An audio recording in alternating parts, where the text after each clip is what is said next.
Assalamualaikum warahmatullahi wabarakatuh.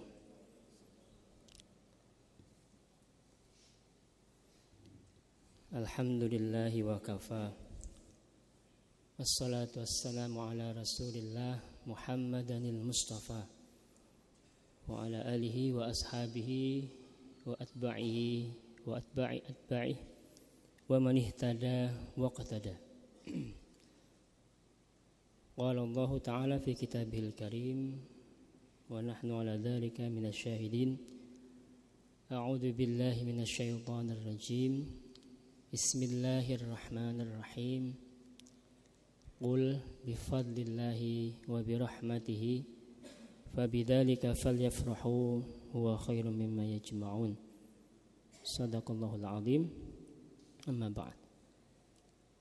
Alhamdulillah, Allah masih beri kita nikmat iman, nikmat sehat dan waktu luang, sehingga masih diberi rezeki bisa sholat duhur dan sejenak duduk di masjid, niat mencari ilmu, niat iktikaf. Semoga Allah jadikan amal kita menjadi pemberat bagi timbangan kebajikan kita kelak di akhirat. Amin. Allahumma amin. Salawat dan salam semoga dilimpahkan atas Nabi Muhammad sallallahu alaihi wasallam, keluarga, sahabat, tabi'in, tabi'in dan siapa saja yang berusaha mengikuti sunnah beliau hingga hari kiamat kelak. Ma'asyiral muslimin rahimakumullah. Kita mulai dengan doa nggih. Saya doakan semoga panjenengan semua sehat walafiat jasadnya. Kalau ada yang sakit semoga Allah sembuhkan. Semoga juga di antara panjenengan bila ada yang sempit rezekinya semoga Allah lapangkan. Bila ada yang sedang ada masalah semoga Allah berikan jalan keluar. Dan semoga Allah jadikan anak-anak jenengan semua menjadi anak yang saleh, salihah. Semoga rezeki jenengan juga menjadi rezeki yang barokah. Diberi rezeki bisa ziarah ke Mekah dan Madinah insyaallah. Dan semoga jenengan semua wafat husnul khatimah ala hadin niyah wa bi kulli niyah salihah bi sirril Fatihah. A'udzu billahi alhamdulillah ar-rahmanir rahim maliki ya kana ihdinas siratal mustaqim siratal ladzina ghairil maghdubi alaihim. Amin. Nggih, matur nuwun. Jazakallahu khair.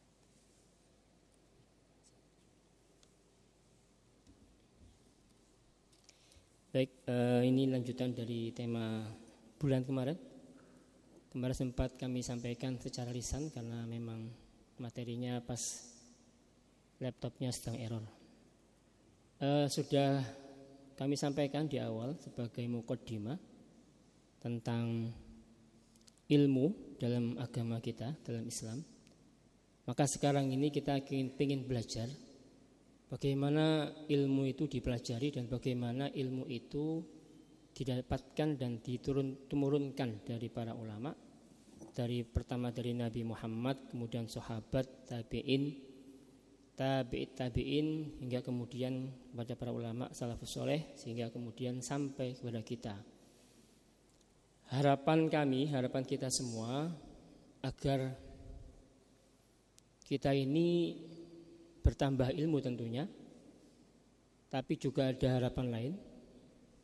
Semoga ilmu yang kita dapatkan ini ilmu yang insya Allah berdasarkan pengamatan sependek yang kami amati dan kami baca selama ini, insya Allah ini sudah sesuai dengan hierarki dan sejarah ilmu itu dari para ulama salafus soleh.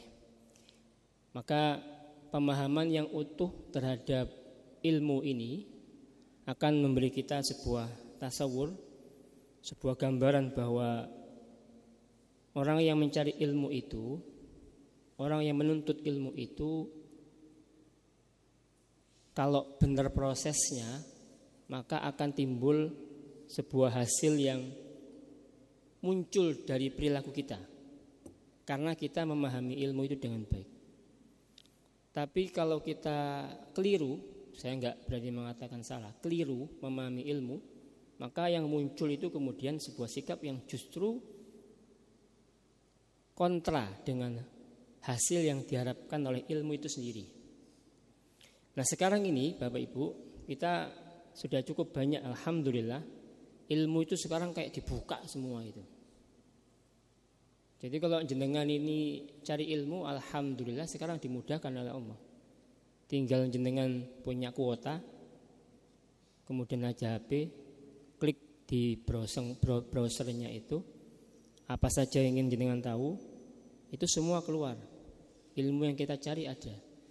Nah cuman sekarang bagaimana agar kita bisa menata ilmu itu dengan hierarkinya itu loh. Hierarki keilmuan itu mesti kita paham dengan baik. Yang kalau kita tidak paham dengan hierarki dan peta ilmu itu, akan muncul sebuah sikap yang apa ya, aneh gitu loh, dan justru malah konflik yang ada. Nah sekarang kita ingin belajar, ya semoga apa yang kami sampaikan insya Allah sesuai dengan apa yang dijelaskan oleh para ulama insya Allah. Baik, kita mulai dari ini dulu, okay? Nah ini kalau boleh merucut lagi nanti ke fikih, karena ini fokusnya ke fikih nanti itu. Ini hadis Nabi Muhammad SAW dari riwayat Imam Muslim. Kalau sebelumnya di pertemuan kemarin sudah saya sampaikan hadis dari Imam Bukhari dan Muslim tentang ketika Rasulullah Muhammad SAW ditanya oleh Jibril tentang rukun iman, rukun Islam dan ihsan. 3 yang sudah kami jelaskan di pertemuan kemarin. Rukun Islam itu melahirkan ilmu yang sekarang disebut dengan ilmu fikih. Rukun Islam itu melahirkan disiplin ilmu sekarang namanya fikih. Ada fikih sholat, fikih zakat, fikih puasa, fikih haji. Ya. Rukun iman melahirkan disiplin ilmu yang namanya ilmu tauhid. Tauhid. Iman kepada Allah, malaikat, takdir, kitab-kitab itu tauhid namanya, ilmu tauhid. Ihsan melahirkan ilmu yang namanya dengan at-tasawuf atau tazkiyatun nufus. Sekarang lebih populer disebut dengan tazkiyatun nufus. Dulu namanya tasawuf. Saya harap panjenengan jangan sampai terkontaminasi dengan sebutan-sebutan sebagian pihak yang saya sesalkan, yang menyebut tasawuf itu ilmu sesat. Nyun sewu nggih, hati-hati. Jangan. Tasawuf itu ada yang sesat, ada yang boten. Sama dengan orang Islam. Orang Islam itu ada yang sesat boten? Banyak, Pak. Yang lurus ada. Nah, jenengan fokus sama yang lurus saja. Jangan sampai ketika kita bicara tasawuf, pikirannya sama orang yang begini. Duhur enggak sholat, engko ditakoki, wis sholat. Wis nanti nang Mekah ngono. Padahal enggak sholat. Nah, ini enggak masuk hitungan nggih. Enggak masuk hitungan. Ya. Sahabat Nabi yang di zaman Nabi itu tinggal di emperan Masjid Nabawi itu sebutannya Ahlus Sufah. Ahlus Sufah. Orang-orang yang pakai suf. Suf itu pakai baju dari kulit kambing. Karena mereka melarat makan ikut Nabi dan tidurnya di Masjid Nabawi. Itu namanya Ahlus Sufah. Orang-orang yang pakai baju dari kulit kambing karena tidak punya baju. Makna lain suf itu adalah sofin. Sofin itu artinya jernih. Jernih itu bening. Tauhidnya bening, ya. Amalnya bening karena Allah. Ikhlas maksudnya. Sekarang lebih populer disebut dengan tazkiyatun nufus. Apa itu? Nah, ilmu tentang jenengan misalnya ngaji tentang bagaimana cara ikhlas. Bagaimana caranya supaya jenengan itu tidak gampang riya, tidak gampang ujub, tidak gampang hasud sama orang. Ya. Kemudian gimana mengendalikan nafsu supaya nafsu ini menjadi punya nafsu yang mutmainnah, bukan nafsu yang lawamah atau ammarah bisu. Itu konteks ilmunya seperti itu petanya. Nah, sekarang kita balik sini. Nabi di hadis ini versi matan hadisnya itu adalah khairul quruni qarni. Sebaik-baik zamanku, sebaik-baik zaman adalah zamanku yang bersabda dari Nabi. Berarti Nabi bersabda, sebaik-baik generasi itulah generasi di zamanku. Siapa generasi zamannya Nabi? Yaitu sahabat. Sahabat ini yang generasi terbaik. Ya. Kenapa? Karena bertemu dengan Nabi Muhammad SAW. Bertemu. Tapi sahabat ini kriterianya banyak, Pak. 1, bertemu dengan Nabi face to face. Bertemu langsung. 1 syaratnya. Harus bertemu. Kalau enggak ketemu, enggak masuk sahabat. 2, iman sama Rasulullah Muhammad SAW. Bertemu dan iman. Kalau bertemu saja enggak iman, enggak masuk sahabat. Siapa contohnya? Abu Jahal, Abu Lahab. Itu ketemu sama Nabi tapi enggak iman, maka enggak masuk sahabat Nabi. 3, matinya, wafatnya pun dalam keadaan iman kepada Allah dan Nabi. Sampai meninggal iman sama Allah dan Rasul. Kalau sahabat Nabi ketemu sama Nabi, semasa bertemu face to face, kemudian iman sama Nabi, tapi menjelang mati kok melenceng jalannya, pindah ke golongan yang sesat atau kafir, maka dia bukan sahabat. Contohnya siapa? Musailamah yang ngaku jadi nabi. Contohnya siapa? Unfuwah bin Rajal bin Unfuwah. Itu ketemu Nabi, iman sama Nabi, tapi sebelum meninggal sesat dia.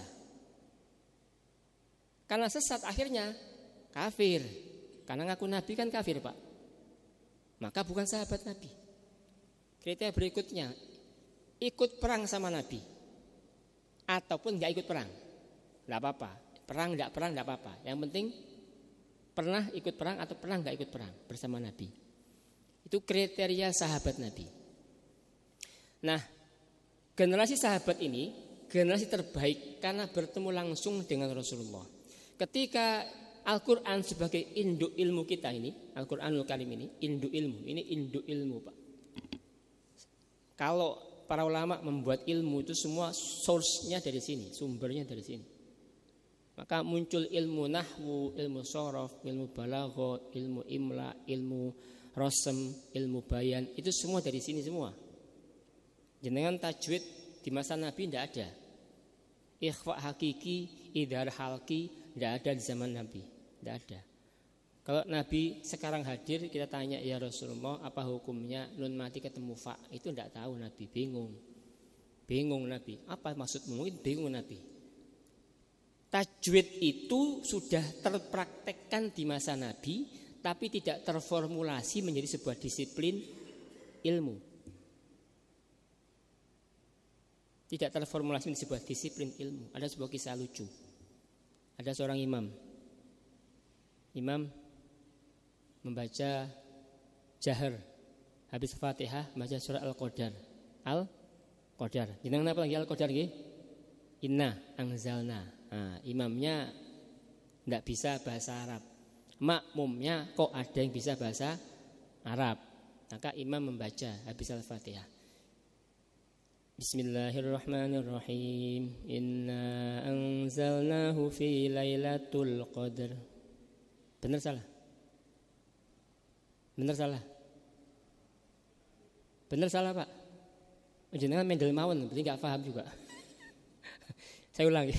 Inna anzalnahu fi lailatul qadr. Benar salah? Salah. Yang benar? Lailatil. Oke. Sebagai makmum yang baik meneruskan. Lailatil. Betul ya? Imamnya dengar, oh dia salah. Dia perbaiki. Inna anzalnahu fi lailatil qadr. Benar kan? Terus. Wa ma adraka ma lailatil qadr. Oh. Imamnya tadi baca apa? Yang kedua. Lailatil. Makmumnya tahu juga kan? Diperbaiki lagi enggak? Diluruskan nggih. Lailatul. Kenapa? Imamnya ngamuk, Pak. Ngamuk. Sik, Mas, aku maca Lailat. Pertama, Pak. Aku maca pertama inna anzalnahu fi lailatul qadr, sampean salahno. Sing bener Lailatil. Terus tak waca lanjutane, wa ma adraka ma Lailatul Qadar, sampean salahno, ganti Lailatul. Sing genah sampean niku. Sing salah sapa, Pak? Yang salah siapa? Embo. Yang salah imamnya. Karena imamnya enggak bisa apa, Pak? Enggak bisa ilmu nahwu. Bahasa Arab. Yang namanya fi itu ada kalimat fi, maka kata berikutnya wajib berharokat kasroh. Inna anzalnahu fi lailatil, begitu. Nah, ya mak umum bisa bahasa Arab.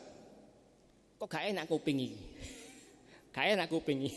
Langsung membenarkan mak umum. Lailatil. Nah, dibenerno. Nah, Lailatil. Nah, imam ngerasa bahwa yang benar Lailatil, digasak semua Lailatil akhirnya. Wa ma adraka ma Lailatil. Ya salah, kenapa? Itu jadi mubtada nanti. Harokatnya dhammah. Nah, yang tahu begini siapa yang buat aturan begini? Ulama, Pak. Maka muncul disiplin ilmu namanya nahwu, yang menentukan harokat fathah, kasroh, dhammah.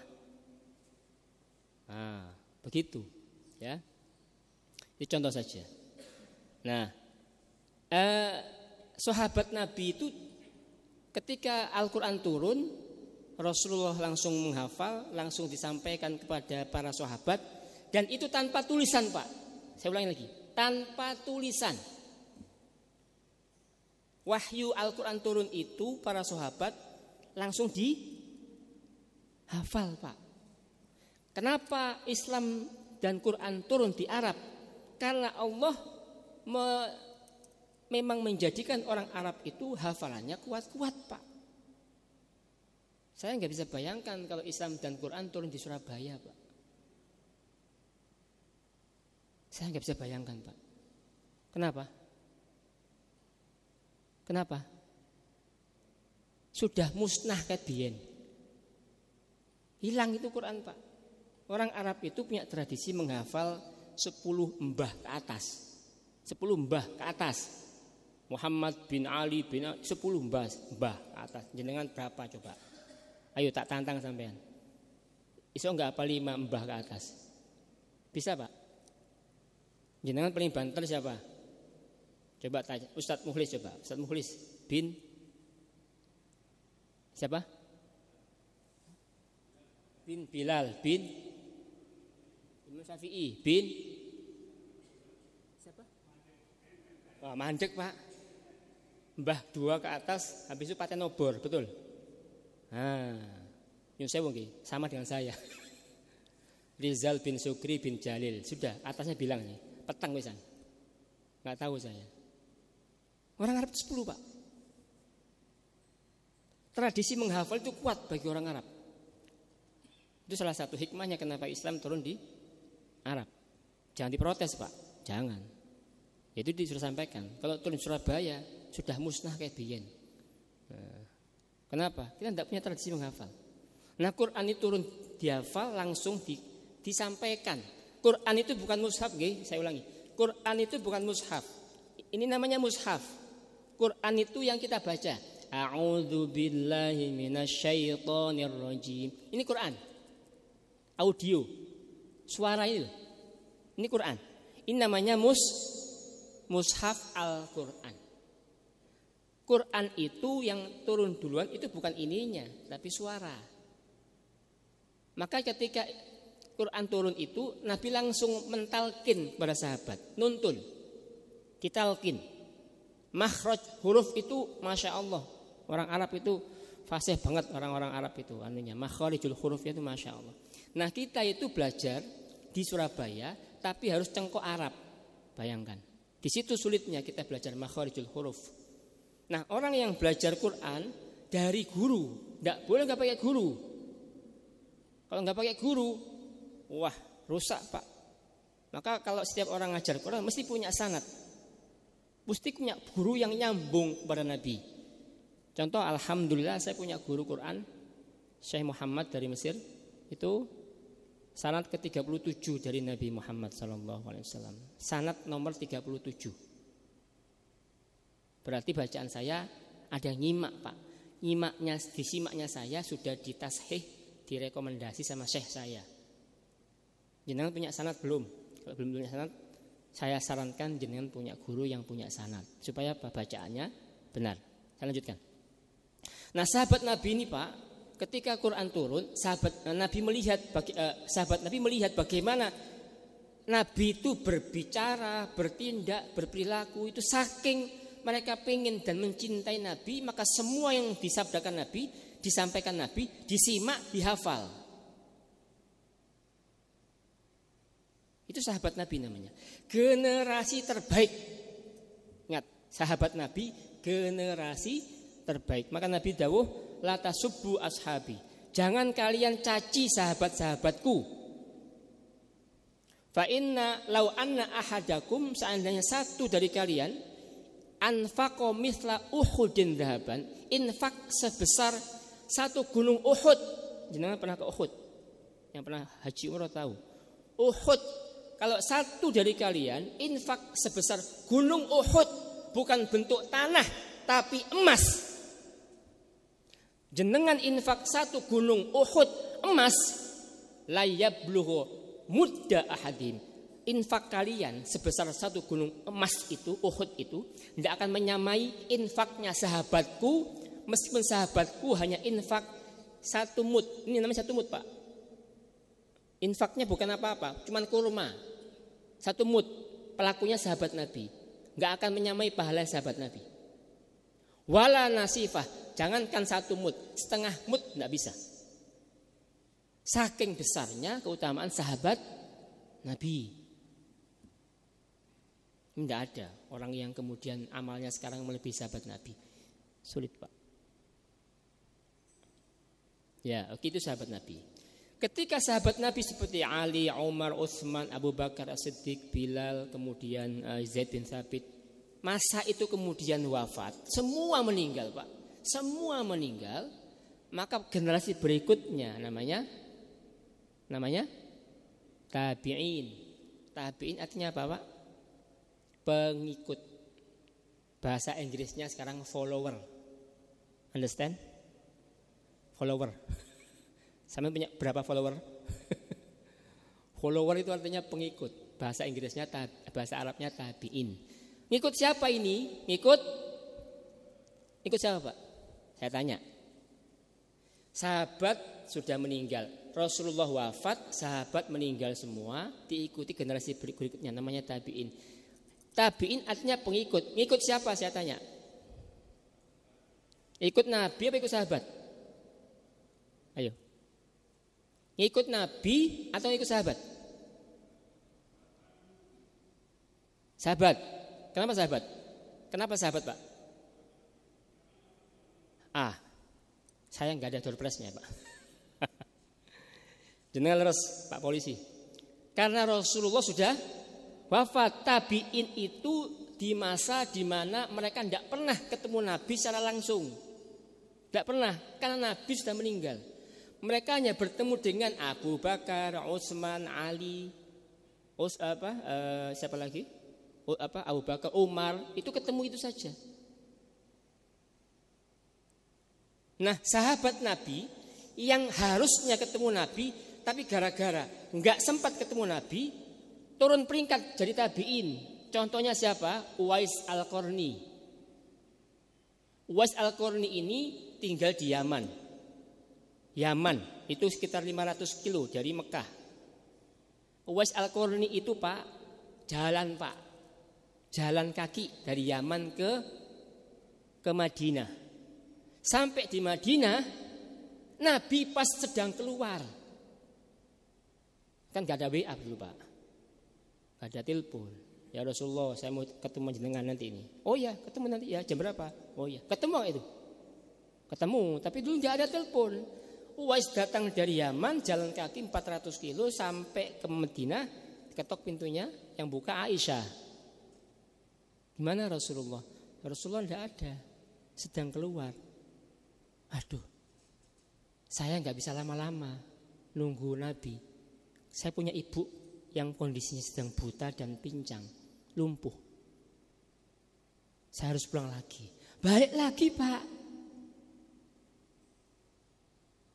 Gara-gara itu loh Uwais Qarni nggak masuk kelompok sahabat. Aslinya bisa nggak Uwais Qarni ketemu masuk sahabat? Aslinya bisa.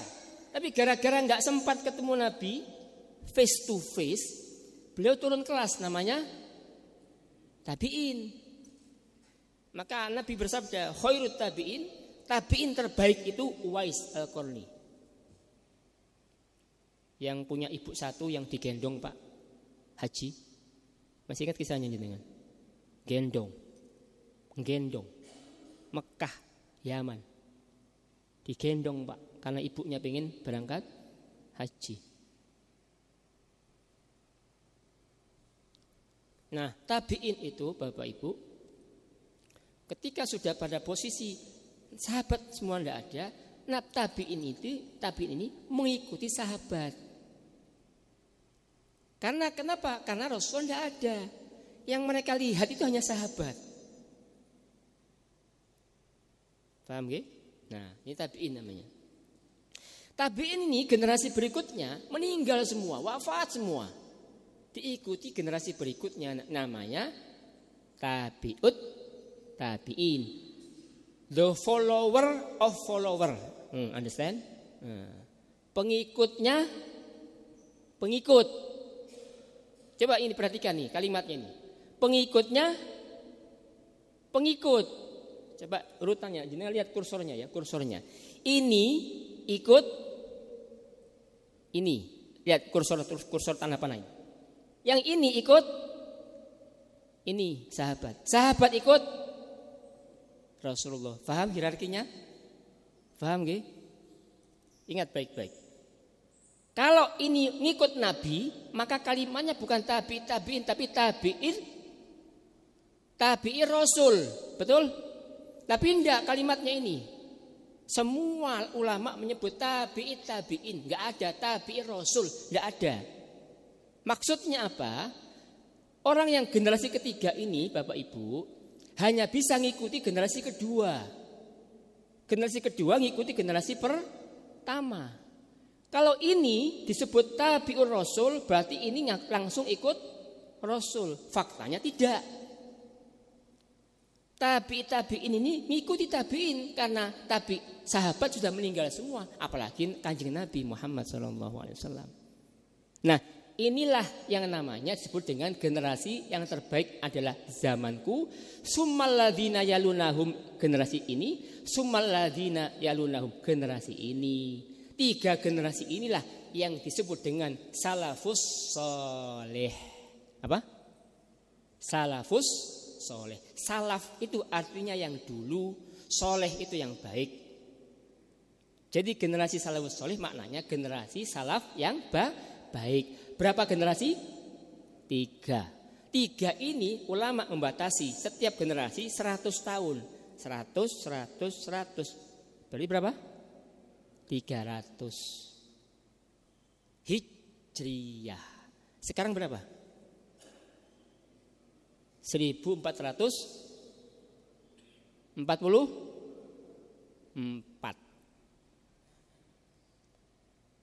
Berarti bukan zamannya salaf, bukan. 301 masuk namanya generasi kholaf. Apa? Kholaf, generasi belakang. Kita 1444 sing mau kiamat ini sudah enggak jelas ini generasi apa namanya. Generasi koret-koret, ya, generasi yang belakangan, ya. Nah, inilah Bapak Ibu yang disebut dengan generasi terbaik. Sahabat, tabi'in, tabi'in. Nah, penjelasan perhatikan ini, tiga generasi ini Ini generasi yang secara pemahaman ilmunya masih orisinil dan masih bersih dari kesesatan. Kenapa? Karena zamannya dekat dengan Rasulullah Muhammad SAW.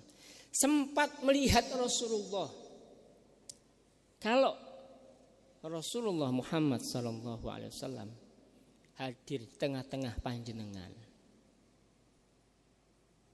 jenengan mau minta apa, Pak?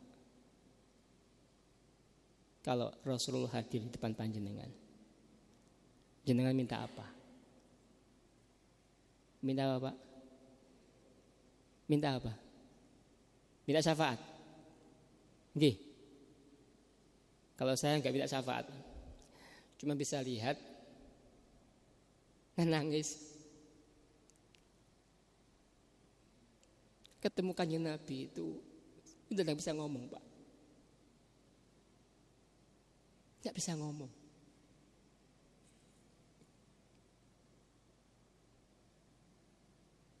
Maka nikmat menjadi umatnya Nabi Muhammad meskipun kita enggak pernah ketemu. Karena sahabat Nabi pun ini ada amalan yang subhanallah, yang Rasul menyebut, saya kangen bertemu dengan ikhwani, saya mau ketemu dengan saudara-saudaraku. Sahabat Nabi kan tanya, alasna ikhwanukum ya Rasulullah, bukankah kami ini sahabatmu ya Rasulullah? Kan kami ini saudara panjenengan. Nabi menjawab, la, antum ashabi, kalian itu sahabat saya, tapi bukan saudara saya. Wah, sahabat kan pengen tahu, Pak, ini siapa yang jadi saudaranya Nabi ini? Manhum ya Rasulullah, siapa mereka ya Rasulullah? Yang menjadi saudara panjenengan siapa? Rasulullah menjawab, kama qala Rasul sallallahu alaihi wasallam, hum qaumun ja'u min ba'di wa amanu bi walau lam ra'auni walau lam yarawni, kama qala Rasul sallallahu alaihi wasallam. Mereka itu kaum yang datang setelah saya meninggal, saya mati meninggal, mereka datang setelah saya, baru lahir. Tapi iman sama saya meskipun tidak melihat saya, maka itulah saudaranya Nabi. Semoga panjenengan semua saudara-saudaranya Kanjeng Nabi Muhammad sallallahu alaihi wasallam. Kenapa? Karena tidak pernah ketemu Nabi, iman. Mahal itu, Pak. Tapi jangan berangan-angan, mugo-mugo jatuh, aku hidup di zaman Nabi. Jangan. Sahabat Nabi menegur adalah sahabat yang ketika melihat mata sahabat Nabi itu, orang ini, tapi ini mengatakan, seandainya saya bisa melihat dengan matamu pernah melihat Nabi Muhammad SAW. Sahabat Nabi langsung menegur, saya lupa namanya, tabiin ini tidak pernah ketemu Nabi. Ini kan tidak pernah ketemu Nabi. Tapi tabi ini iri sama sahabat Nabi yang matanya pernah melihat Rasulullah. Seandainya saya bisa menjadi matamu yang bisa melihat Kanjeng Nabi. Tapi sahabat Nabi langsung menegur, Pak. Apa kata beliau? Jangan kau katakan demikian. Kalau kamu diberi Allah hidup di masa Rasulullah, kamu nggak akan pernah tahu posisimu di mana. Barisannya Abu Bakar apa barisannya Abu Jahal. Jangan pernah berharap sesuatu yang tidak pernah kalian bisa pastikan kejadiannya. Syukuri saja yang kita terima sekarang. Jenengan jadi umatnya Nabi tapi sudah enggak pernah ketemu Nabi. Syukur saja. Jangan pernah berharap jadi zaman Nabi bisa hidup sama Nabi. Kenapa? Beda kasusnya nanti, Pak. Sekelas Musailamah saja katut, Pak. Melenceng dia, ngaku jadi Nabi. Padahal Musailamah itu, Rajjal bin Unfuwah, itu kan sahabat Nabi yang alim. Ahli ibadah, alim. Diutus sama Abu Bakar untuk menegur Musailamah supaya Musailamah enggak ngaku jadi Nabi. Karena dia kalau begitu teruskan kafir. Kalau diteruskan diperangi sama Abu Bakar. Berangkatlah Rajjal bin Unfuwah kepada Musailamah. Diingatkan, supaya diingatkan, didakwai maksudnya. Ternyata setelah Rajjal bin Unfuwah ketemu Musailamah, katut, Pak. Rajjal ini justru yang jadi pengikutnya Musailamah. Akhirnya jadi golongan kafir. diperangi oleh Abu Bakar, dibunuh. Kenapa? Karena ngaku jadi nabi. Sekelas Rajal bin Unfuwah, sahabat Nabi, Pak. Maka jangan pernah kita berandai-andai sesuatu yang tidak jelas. Syukuri saja yang sekarang kita dapatkan. Alhamdulillah. Waktunya sudah habis ini. Mungkin sampai sini ada bertanya, silakan, Pak. Kalau ada yang bertanya saya persilakan. Wallahu a'lam bishawab.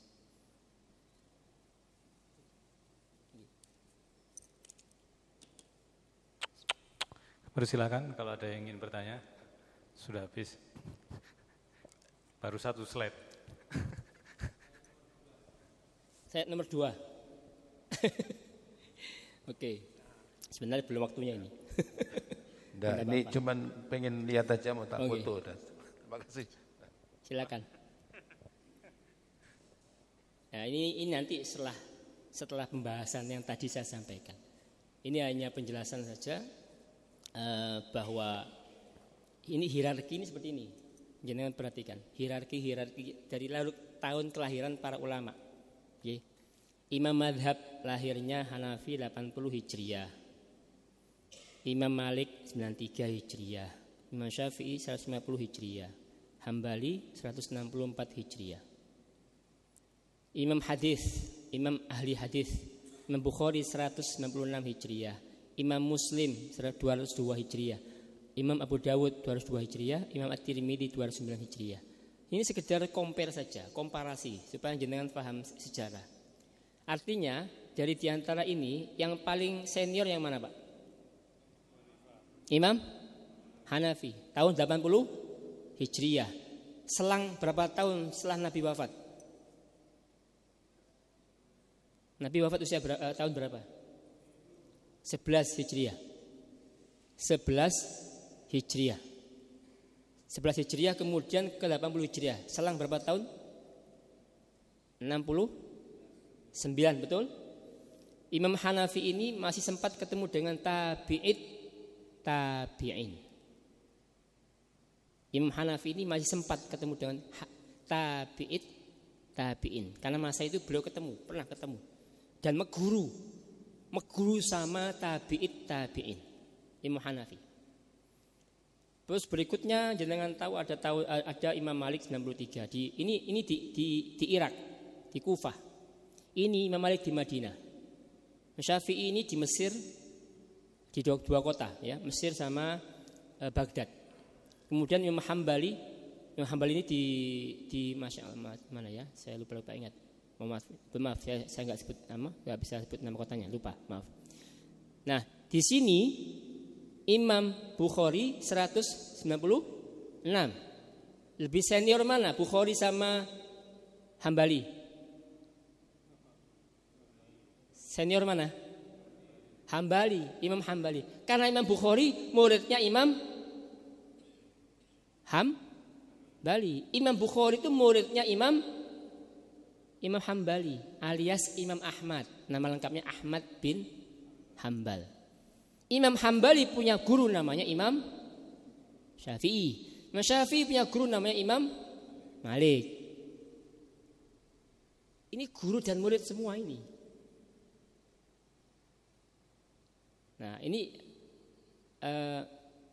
kalau jenengan tahu peta ini, jenengan paham agama ini, bapak-bapak, ibu-ibu, semakin jauh ke sini orisinalitasnya hilang. Berbeda dengan HP. HP itu semakin ke sini semakin canggih. Dulu HP pakai apa, Pak? Pakai ini kawat, Pak ya. Telepon yang diengkol itu, Pak. Diengkol sini kan. Halo, kawat gitu kan. Diengkol. Nah, habis itu berkembang jadi telepon, pencet ini. Sekarang ganti HP. Tambah canggih kan? Tambah canggih. Agama itu dari sejak tahun 1 Hijriah sampai ke sini orisinalitasnya semakin berkurang. Semakin asli di masa siapa? Nabi dan sahabat. Nah, ini semakin Imam Bukhari ini masuk ulama salafus saleh enggak ini? Saya tanya jenengan, sudah saya jelaskan tadi. Ini masuk salafus saleh enggak? Masuk, karena tadi kita batasi, ulama membatasi. Tahun berapa maksimal? 300 Hijriyah. Ini berapa ini? Masih enggak? Masih. Berarti imam 4 mazhab ini ulama salaf. Nah, jadi kita bicara ulama salaf, lihat usianya berapa, hidup di zaman berapa. Kalau hidupnya, lahirnya tahun 400, bukan salaf Pak, kholaf. Namanya ulama kholaf. Ibnu Hajar al-Asqalani, Imam Nawawi, bukan ulama salaf. Kenapa? Lahirnya di atas 300 Hijriyah. Nah, berarti kalau jenengan tahu ini, paham peta-peta ini, maka Imam Bukhari sama Imam Syafi'i pintar mana? Pintar mana? Halo. Syafi'i. Imam Muslim sama Imam Malik pintar mana? Imam Malik. Kalau ada orang sekarang menerima hadis Sahih Bukhari tapi menolak fatwa Imam Syafi'i, itu rodok gak ngena. Understand? Paham? Sahih Bukhari diterima, tapi fikihnya Imam Malik ditolak. Lha iya apa sih iki? Piye to iki? Ceritanya apa? Paham sejarah enggak? Enggak paham sejarah ya jadi salah paham. Nah, sekarang terjadi begitu, Pak. Kita harus paham sejarah dengan baik. Bagaimana ilmu itu turun dari ulama ke ulama. Dan sampai kepada kita sekarang ini, Pak. Sampai kepada kita sekarang ini. Jadi ini mukadimah, nggih, mukadimah. Pak, sampun nggih. Ini ini belum waktunya saja nih. Belum waktunya ini. Tak kasih bocoran. Sudah bisa. Iya, mohon maaf. Saya cuma ingin kita punya pemahaman yang utuh tentang ilmu, nggih. Supaya jenengan tidak salah paham. Kalau jenengan salah paham, kok ngono mangi umang. Yang ngono iku mang kok salah paham dia. Dia salah meletakkan. Dianggapnya Imam Bukhari itu lebih pintar dari Imam Hambali. Loh ya apa sih? Imam Bukhari itu muridnya Imam Hambali. Imam Hambali itu hafal hadis 700.000 Pak. 700.000 hadis hafal di luar kepala kayak sampean dan saya. Betul Pak? Betul. Bedoi titik. Kalau Imam Hambali hafal 700.000 di luar kepala, saking lancarnya kita di luar kepala saking ilangi, gak ono blas gak ono. Nah, bukan kelasnya kita ini. Jangan tanya Quran ya. Quran sudah lewat loh ya. Quran cuma 6.236. Wes lewat itu. Ulama ini sudah hafal di luar kepala. Wes. Mau jenengan juz amat gak hafal-hafal ket biyen. Juz amat gak muter. Mau cokul al-kafir bulet. Gak mari-mari. Nah, sudah paham ya? Level sampean sama level ulama jangan dibandingkan. Ya, seperti langit dan sumur. Kalau bumi kurang jeru sumur. Apunten, mohon maaf. Wallahu a'lam bishawab. Kafar majlis. Subhanakallahumma wa bihamdik asyhadu an la ilaha illa anta astaghfiruka wa atubu ilaik. Wassalamualaikum warahmatullahi wabarakatuh.